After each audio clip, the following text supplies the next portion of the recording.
I remember when Alan and I got engaged, everybody tried to tell me what it was going to be like to be married, but I thought, oh, you're so wrong. I'm going to do this so good.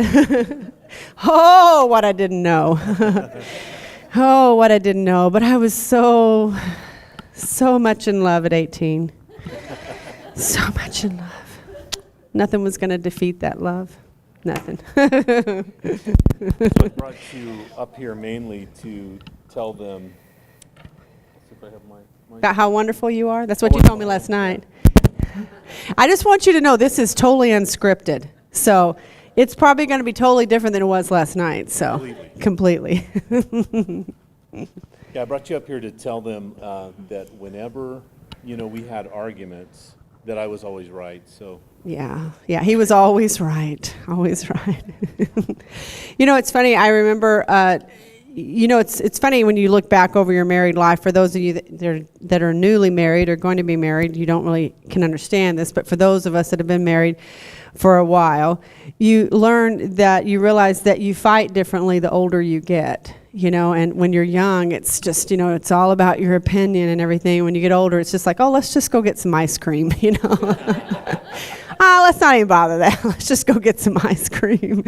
No, I think you learn so much more about respect, and that it really is about not who's right, but it's really about let's just coming to an understanding together. And one thing I wanted to talk about today was I remember when Alan and I first met, I was about 15, 16, somewhere in that vicinity. But I was very, my father was an evangelist, so we traveled from place to place, and I was the youngest in our family, so I was the last one at home, and didn't really have what I would call like a normal teenage life. I was around my parents a lot and probably acted a lot more mature than most teenagers at 16, but when we met, I was very, very shy, very quiet. My dad, when he found out I could sing, he told me, he said, you're going to have 2 songs prepared every service that I speak. And I just knew if I didn't, he was going to call me up there and I better have something. So it would just terrify me to go up there. But, God really helped me, really taught me a lot. But I was very shy and very insecure. And I remember when we first met, my dad was holding some services at Alan's dad's church. And Alan had come from Phoenix and was singing. It was going to sing. And I remember, now this is back when you had to use soundtracks, and I had quite a collection of soundtracks, that I was very proud of. And I remember him telling him, you don't sing my songs and I won't sing yours. I had about 4, I think, and she had, Are you working? I don't think it's working. We'll grab that one over there. Yeah, I'll be grabbing it. But so it was funny. I can't even believe I even said that to him. But I was very shy, and something Alan's always really been for me is my cheerleader, and always really encouraged me to go back to go to college. I never went to college. Encouraged me to go to college, to take classes, and to just continue to grow myself. And it was. Probably about maybe about 12 years ago, I had started in my retail career kind of late in life, and I had been doing it probably when I first started, I just started as a part-time job, just as some extra money. And I remember one day he sat me down and he said, you really love this. You really love doing that. He said, why don't you look for something in management? And I was like, oh, no, I'm not going to do that. I can't do that. He goes, well, why not? Why can't you? And I was like, well, I don't know, And so we had this discussion, and as soon as we got back from vacation, when I went into work, I just worked 2 days a week, the assistant had resigned his position. And I was like, you know what, I'm just going to go for it. Alan said I should, so I did, and before I knew it, I was the assistant, and 6 months later, they made me the store manager. I would have never done that if he hadn't have really encouraged me. And about 3 years later, I really wanted to go to a high-volume store, and I said it to him, but it was like something I really didn't think would happen because it would require relocating. And he came to me one day and he said, I know you want to do this. And he said, and we're going to. And I was like, but we can't. And he said, for our whole married life, you've always supported me. He said, and I know this is important to you. He said, now we're going to do this for you. And I don't know if I've ever told you what that really meant to me, because it really instilled a lot of confidence in me that the woman that I was when he married, I was in there. I just didn't know it. But somehow or another, he always found the right key to unlock the right door. And I really appreciate that, the fact that you really have always encouraged me and never held me back. Even in this last change in my job, it's really been because you've really encouraged me to seek more and to be more and not to be afraid of opportunities. And so I appreciate you for being my cheerleader. You've done a good job. You've done a good job. We were talking last night about kind of the phases, and I in a broader sense, I see 3 phases in our married life. That younger part, and I was talking with a couple after the service about that first phase, like in our 20s, and it was there was huge learning for me about us becoming one and the respect. So I would say respect and honor were that first phase. And I told them how that I had not been real honoring in the early part of our relationship. I grew up around a situation where there was really a lot of verbal abuse. And I came to think of that as the way you motivate people to get things done. And God was really dealing with my heart about that. And when I wounded you a few times, and sometimes in a public way, and so what it led to was me making a public apology. First we were serving as youth and children's pastors, and then to do it publicly in front of our congregation as well. And I remember after that service that there were a lot of people that came pouring up that said that was so healing for me, because they had either heard me be a little disrespectful at one time or another, or just the fact that I would own up to something like that had touched them and ministered to them. And there was a real understanding at that point in our early 20s about how that if I cut you, I bleed. That we were one, and that and I think you could probably share stories about your learnings in that phase as well. Then the second phase was the parental phase. We went through that together and understanding the things that we both brought to the table. And one of the things I loved about have always loved that you have been we both talk about the best way to raise the kids and our values. And sometimes I felt very strongly about something that we should or should not do. And you didn't necessarily feel as strongly about it. And but you would spend some time kind of praying about it, thinking about it. You'd come back and say, you know what? I think that we should follow your lead.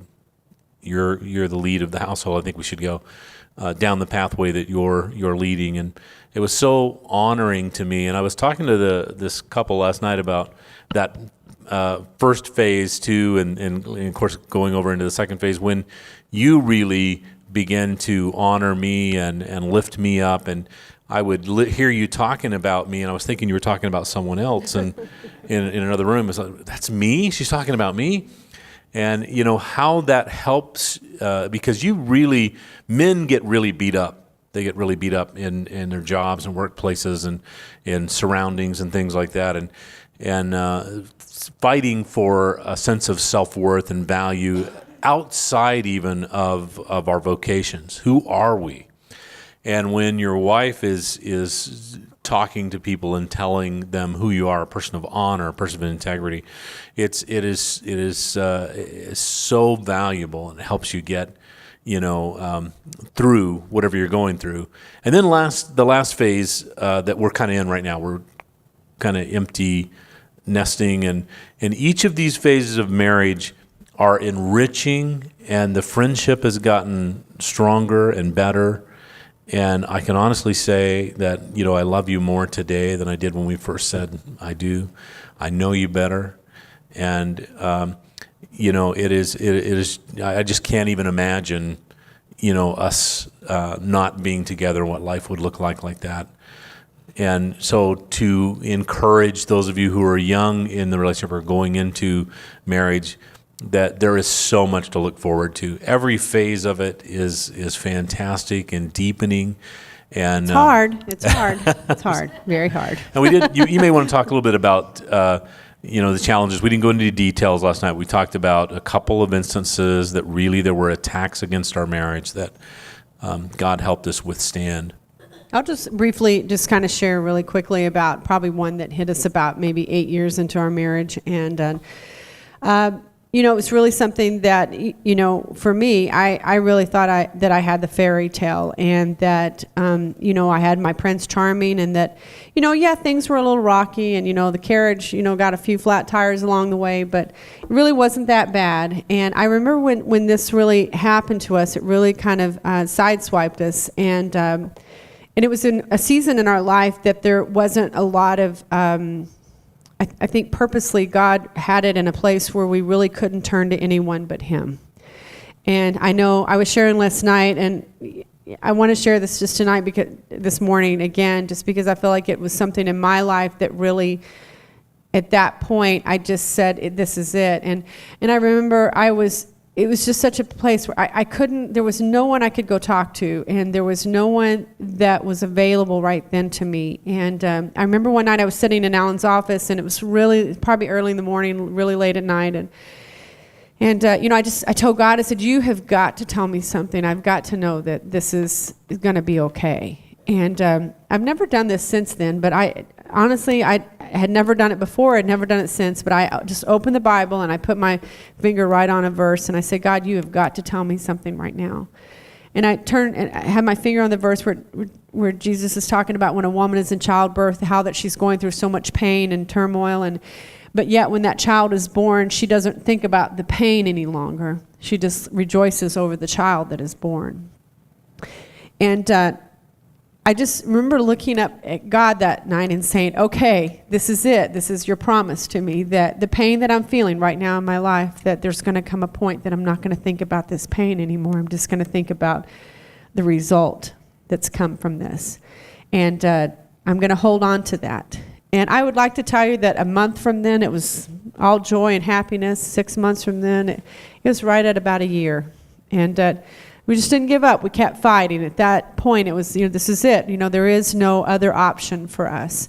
And we had a guest speaker at the church, and he had asked people to come forward for prayer. And I came up, and he got to me, and he prayed with me. And then all of a sudden, he looked at me, and he quoted that verse, word for word. And he said, God just wanted to remind you. And you know what? God is faithful. We didn't give up because He didn't give up. And you know what? It's easy sometimes just to throw it in, throw the towel in. And Alan talked about this season that we're coming up on. For my parents, this was a very hard season for them when their children all left home. And I know because I was the last one to leave. And my mother held on with everything she had. So this is kind of a new place for us. And I'll be honest with you, I really did have a good, healthy example of what it's like to really let go. And, it's a prayer for me every day to be able to let go. And to be able to embrace this next season that God has for us. I watched my parents struggle during this season, and that it was hard. It was hard for my mom. It was hard because she had put so much of her life into her children that she really forgot that this was really where life started. And, I'm looking forward to the things that God has for us because He's been faithful. And no matter what's ahead, you know what? I know we're going to be in it together. I'm proud of our kids. I hope that we've been a good example of them. Have we been perfect? No. Has it been really rough and rocky at times? Yes. But, that's real. That's real. And but I hope that if anything, if they look back at their mom and dad, and it's funny, if anybody ever says to me, what's your advice on a good marriage? Amanda, what do I always say? Learn to laugh. Learn to laugh. And they always go, I know what you're going to say. You're going to say learn to laugh. Well, you better laugh. Laugh, because it's a lot better than crying. What I'm really looking forward to in this stage right now is when Amanda and Austin get married and we can move in, because we're going to save a lot on utilities. You know, we've told Yeah, them no. that the rule is, and I had to tell Austin early on, like, look, here's the rule. For every year that we have clothed, fed, and housed our children, it gets paid back. That's right. So Amanda's up to 23 years. There we go. You know, Micah's only at about 21, but Amanda's at 23. So, you know, all we need is just a downstairs bedroom with their own bathroom. So Flat screen TV and a little fridge. We're good.